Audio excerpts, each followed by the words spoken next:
Hello, everyone. Welcome to A Garden a Day with Maidenbrock Gardens, where we explore the world one garden at a time.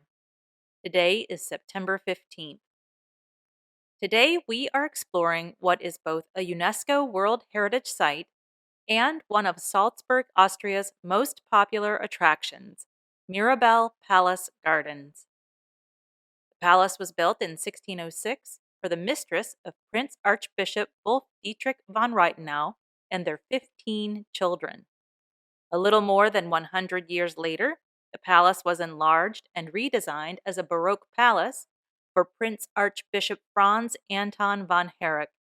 He was considered one of the most notable Prince Archbishops of Salzburg. He expanded trade for Salzburg and was known for his benevolence. This period of Salzburg's history is known as the Golden Age of Herrick. Today, the palace is used as an administrative building for the Salzburg mayor and the municipal government. Around 1690, the garden, as we see it today, took shape. The formal garden includes neatly trimmed hedges, colorful flowers throughout the growing season, and wide, clear paths. The oldest part of the garden is the grand parterre, with its central fountain and 4 groups of figures symbolizing the 4 elements: fire, water, air, and earth. The small parterre includes a copper Pegasus fountain forged in 1661. The Pegasus was originally part of a drinking well for horses until it was dismantled in 1823. The Pegasus was moved from place to place in Salzburg until 1913, when it finally found its permanent home in the garden. If the Pegasus fountain seems familiar to you, you might remember it from The Sound of Music. It's where the Von Trapp children march around it as they sing Do Re Mi. Other locations in the garden you might remember from the film are the statues of Greek or Roman warriors at the entrance, the grand fountain, the north steps, the hedge tunnel, and the oldest dwarf garden in Europe. The marble statues of dwarves were created in the late 17th century and remained in the garden until the 19th century. They fell out of fashion and were auctioned off. It wasn't until the early 20th century that their value was appreciated, and efforts were made to bring them back. Originally, there were 28 statues.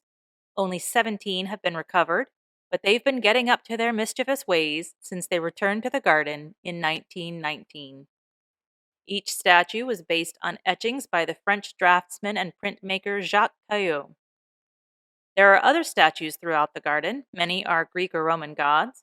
One notable exception is the statue of Susanna, from a story in the Book of Daniel, included by the Catholic Church.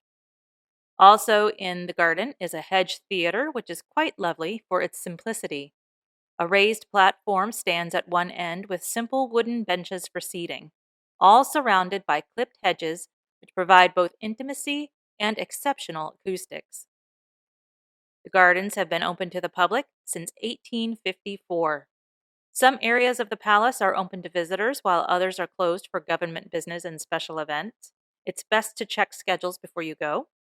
The gardens are generally open daily from dawn until dusk.